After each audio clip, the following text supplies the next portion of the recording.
അമ്മ എന്തേ? അതെ, അമ്മക്ക് ഞാൻ ഒരു ബിരിയാണി പോട്ട് കൊറേ നാളായില് വാങ്ങിച്ചു തന്നിട്ട്.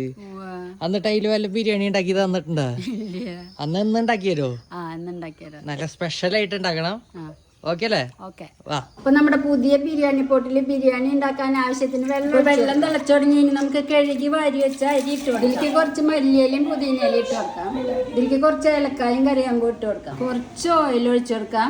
ആവശ്യത്തിന് ഉപ്പ് ഇട്ട് കൊടുക്കാം. നമുക്ക് ഇതിലേക്ക് കുറച്ച് പൈനാപ്പിൾ എസൻസ്, കുറച്ച് ബിരിയാണി മസാല ഇട്ട് കൊടുക്കാം. ഇഞ്ചി വെളുത്തുള്ളി പേസ്റ്റ്, സവാള, അണ്ടിപ്പരിപ്പ്, മുന്തിരി എല്ലാം വറുത്ത് വെച്ചത് വറുത്ത ഓയിൽ കൂടെ ഒഴിച്ചു കൊടുക്കാം. ഇതിൽ ആവശ്യത്തിന് നെയ്യ് ഒഴിച്ചു കൊടുക്കാം.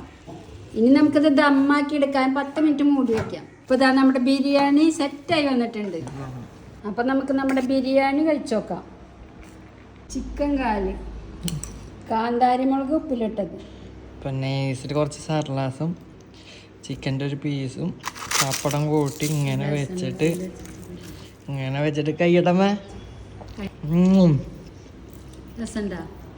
സംഭവം പൊളിച്ചിട്ടുണ്ടമ്മേ.